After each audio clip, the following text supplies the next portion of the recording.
미액 기준이 바뀌는 건 이제 서서히 바뀌어가는, 그러니까 뭐 몇백 년 동안 보면 바뀌어가는 거고, 그러니까 우리가 이제 현재 세대에서의 미액 기준이 비슷하다고 가정을 하고, 거기 기준에 본인을 맞춰야 되지 않느냐라는 생각들을 흔히 하시거든요. 근데 실제로 성형수술은 우리가 생각하는 어떤 이상적인 얼굴에 본인 얼굴을 맞추는 게 아니라 본인이 심리적으로 상당히 많이 좀 스트레스를 받고 있는 부분에 대해서 그게 객관적으로 성형수술로 좋아질 수 있다고 하면 수술 여부를 결정할 수 있는 그런 기준에서 이제 먼저 판단이 되어야 되는 게 이제 가장 중요한 포인트입니다. 그러니까 본인이 이제 결점이라고 생각하거나 사회적으로 어떤 제약을 받거나 어떤 그 수술에서 좀 얻어가고 싶다라는 것들이 있어서 그걸 수술로 연결시킬까 말까를 고려해야지, 뭐 정말 예쁜 얼굴 하고 내 얼굴하고 뭐가 차이가 나니까, 그러니까 연예인 사진을 갖다 놓고 내가 이 사람보다 코가 어떠니까 이 사람의 코가 되고 싶어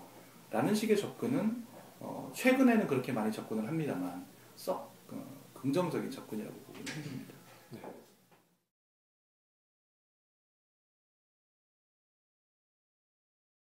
성형수술에 대해서 제일 크게 많이 오해하고 있는 거는, 그러니까 쉽게 얘기하면 수술을 하면 모두 다 예뻐질 것이다 라는 대전제입니다. 물론 거의 대부분의 사람들이 성형수술을 하면 예뻐지는 경우가 많지만, 특히 안면윤곽 수술 같은 경우에, 뼈 수술 같은 경우엔 수술을 해서 손해보는 경우도 분명히 존재할 수 있거든요. 그러니까 한국 사람들이 생각하는 것들 중에 아주 잘못된 전체적인 좀 선입견 같은 게 뭐냐면, 사각턱 수술을 해서 갸름해지면 예뻐질 거다.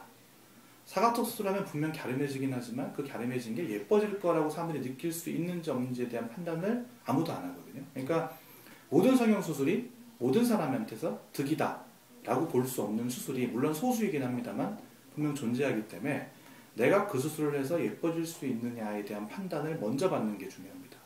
그러니까 내 주변에서 어떤 친구가 눈을 했더니 예뻐졌으니까 나도 받아야지, 이런 식의 접근은 그 사람과 본인의 눈이 전혀 다른 상황이고 필요한 어떤 컨디션이나 어떤 그 현재의 상황, 또 본인이 희망하는 것들이 충분히 다르기 때문에 1대1로 그들을 매치시켜서 나도 해야지 라는 식의 접근으로 수술을 결정하는 건 상당히 위험한 생각입니다.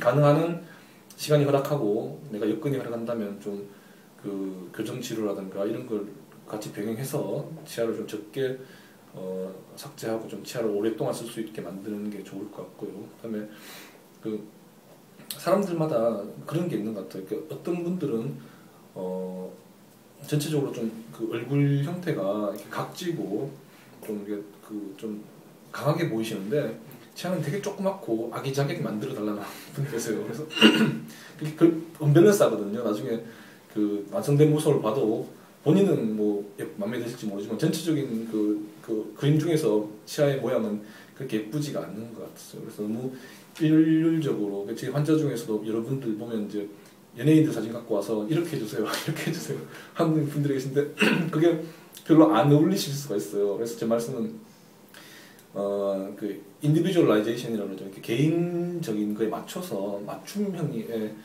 그런 미소를, 그러니까 너무 일률적으로 누구가 예쁘다고 그 사람 같은 치아, 그 사람 같은 뭐 이런 거 말고 나만의 어떤 특징이라든가 매력 같은 거가 될 수 있는 그런 것도 괜찮지 않을까, 저는 그렇게 생각을 하고 있습니다. 그래서 그런 말씀을 좀 드리고 싶거든요. 너무 그 일률적으로 하기 위해서 너무 많은 치아를 세크리파이스, 그러니까 희생을 하지 말고 일반적인 그게 맞추지 말고 자기에 맞는 어떤 개인화된 그런 어떤 치료를 하고 최대한 치아를 적게 삭제하는 방법으로 좀 생각해 보시는 게 좋지 않을까.